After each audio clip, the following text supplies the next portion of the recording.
Alrighty guys, so you guys seen a cold start there. This is what's going on right now. Probably you're just going to see the start up on the GoPro and that's about it, but then I'll cut to this scene. So I'm not going to waste too much time, but my coolant light came back on, which means I need to add more antifreeze. Meaning that it should run hotter with less antifreeze in it, I would think. I don't know, it might be short a few ounces or a couple of gallons for all the hell I know, but it wasn't up to the top though, because you don't want to fill them right to the top because then they tend to overflow a little bit. But the thing that's pissing me off here is that my coolant temperature gauge didn't move much, if at all. I'm thinking I might have the wire hooked up wrong. I unfortunately can't do anything with it when the engine's hot. So I will have to basically just shut this thing down and come back in about 2 hours, wait for it to cool off a little bit. And you know, that's basically all I can do is try to move that wire a little bit. See, whatever it takes to get it to work. It should have moved. There's no reason why it shouldn't have. When I did start the tractor, it was plugged in, but it was only plugged in for about 2 hours. And it started with no ether. I'm shocked. It started just on the block heater only, which is kind of surprising for how warm it is out. I mean, it's probably no more than 30 out. Usually anything above, I suppose, maybe 30 degrees, it'll start with just a block heater. Anything above 30, it should start without a block heater, but anything, let's see here, anything below 30 degrees, it needs both. It needs the block heater and it needs ether. It probably would have started just fine without a block heater, but the thing is I probably would have had to give it some crack, you know, some ether. I would rather not give it ether. I'd rather just let it sit on the block heater for a couple hours. That ether stuff can be a little bit hard on the engines, but not by a lot. That's why they recommend not to overuse it. Just use it a little bit, see if it'll crank. Don't like put the whole can into it and try to fire it up because you know what you'll get is just the engine will probably just grenade then. Usually what I do to give it ether, before I start it, I'll give it a quick shot just to clean out the lines. And then while I'm cranking it, I'll give it a shot of ether. A couple of times maybe. I don't give it a lot because not unless it's really cold out and it needs it.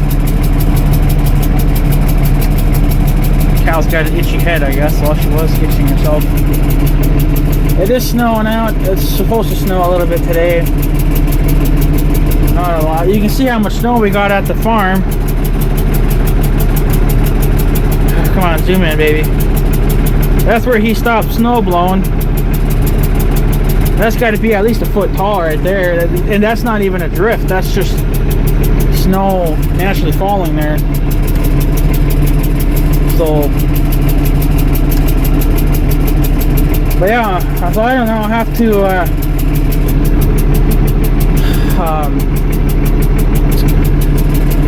I guess mess around with that wire a little bit. All I gotta do is just loosen the nut and move the washer and the wires around a little bit in that one wire. I don't know if it's not close enough or what, because I think what I did was I don't know if there really is anything else I can do, because I think I put the wire on and then you have a washer and then you have a locking washer. Well, I think that all goes on after you put the wire on, right? And then you put the nut on. So I don't know. Maybe the washer's supposed to go between the wire, or yeah, between the wire and the sensor. I don't know.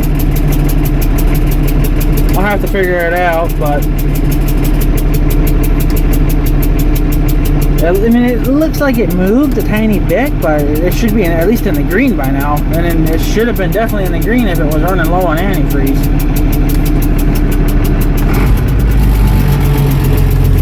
So I don't really know what's going on there.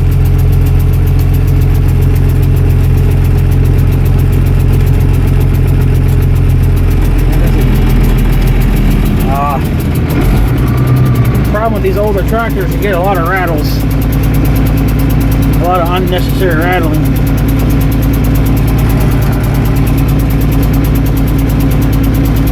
But yeah.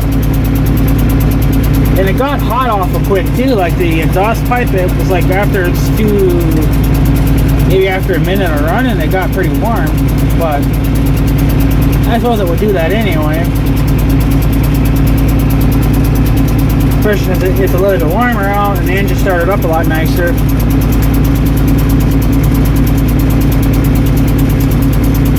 But yeah, it kind of pisses me off. Like I said, I have to try to move that wire a little bit, play around with it, but can't do it now because it'd be too hot down in there to mess with it, so.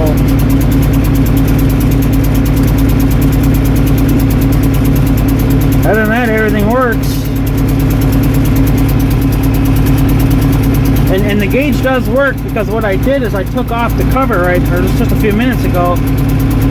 I took the cover off and I wiggled the needle, and the needle just wanted to go right back to where it is now. So I know that the needle's good, or the gauge is good. So it's got to be the wire. I might even have a bad wire somewhere. I don't know. I could explain why they did what they did there. They probably didn't want to diagnose the damn wire.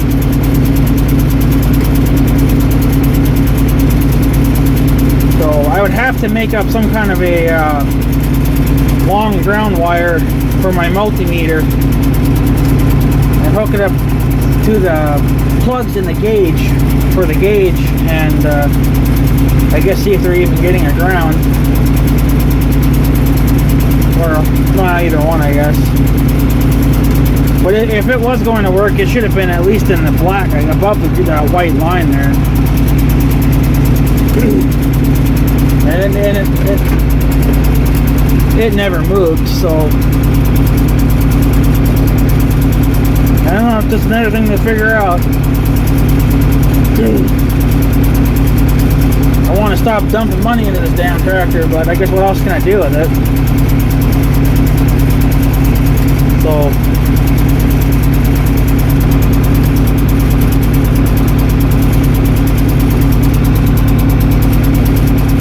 yeah, I don't know. Started pretty good though. But anyways, guys, I guess that's gonna be it. I'm gonna probably go ahead and call it. I think it's running for about an hour. Maybe I'll come back later and mess with that wire a little bit. See if I can get it to wiggle or move or something. So. Alrighty guys, so I guess I'm going to take off, so I guess have a good day and stuff. So yeah, thanks for watching guys, take care easy.